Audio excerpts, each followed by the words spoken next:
আন্দোলনকারীরা উত্তরা থেকে ঢাকার মধ্যে যে তাদের যাত্রা শুরু করে।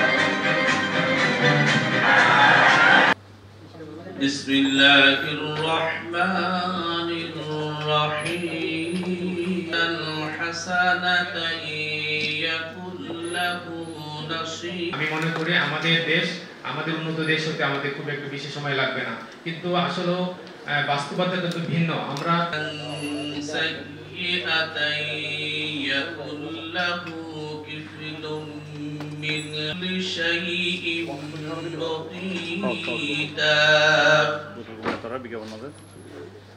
ভয়ঙ্কর ফ্যাসিবাদ থেকে সেই সব শহীদদের প্রতি আমার গভীর শ্রদ্ধা জানাচ্ছি।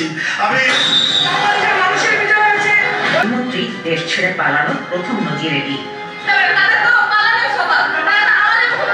বেশি সময় রাষ্ট্র ক্ষমতায় থাকার পর অবসান হলো আওয়ামী লীগ সরকারের। দুপুর 12টায় পদত্যাগ করে সপরিবারে দেশ। আমাদের এত বড় একটা কি বলে রক্তক্ষরণের পরে অনুষ্ঠানের এই পর্যায়ে স্বাগত বক্তব্য প্রদানের জন্য অনুরোধ করছি অত্র বিশ্ববিদ্যালয়ের প্রক্টর প্রফেসর অনুষ্ঠানের বিশেষ অতিথি professor doctor AKM Humayun Kabir, পরিচালক। যারা এই শহীদ হয়েছেন তাদের আত্মার মাগফিরাত কামনা করছি। যারা অসুস্থ, আমরা এই গণঅভ্যুত্থান যে 1 বছর আমরা পার করেছি এবং আজকের অনুষ্ঠানে উপস্থিত শ্রদ্ধেয় অতিথিবৃন্দ এবং আমার শ্রদ্ধেয় শিক্ষক মণ্ডলী এবং উপস্থিত শ্রোতাবৃন্দ, সূরা আন-নিসা আয়াত 85 ও 86। বারাকাল্লাহু লানা ওয়া লাকুম ফিল কুরআনিল আযীম। সকলকে অনেক ধন্যবাদ জানিয়ে আমার বক্তব্য শেষ করছি। আসসালামু আলাইকুম। যে ইচ্ছা এবং আকাঙ্ক্ষা নিয়ে আমরা জুলাই আন্দোলনটা শুরু করেছিলাম, সেই ইচ্ছা এবং আকাঙ্ক্ষার বক্তব্যের শুরুতে আমি ভ্লাদিমির লেনিনের একটা উক্তি বলতে চাই। আজকের এই অনুষ্ঠানে যারা উপস্থিত হয়েছেন সকলকে ধন্যবাদ জানাচ্ছি। বিশেষ করে আজকের অনুষ্ঠানে রক্তক্ষরণ হয়েছে, আমাদের অনেক ছাত্র জনতা প্রাণ গিয়েছে ওই সময়। প্রদর্শিত হচ্ছে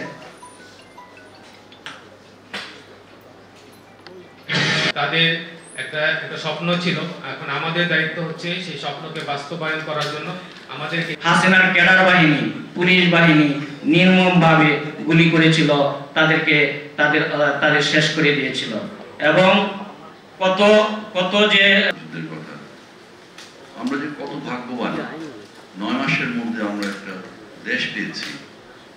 বিশ্বে এখনো অনেক জাতি আছে যারা দেশ পায়নি, তারা যুগ যুগ চায় না যে আমি যে বলে যাচ্ছি আসলে কি কেউ কি এটা শুনছে নাকি সুইচ অফ করে শুধুমাত্র আমাদের সামনে বসে আছে।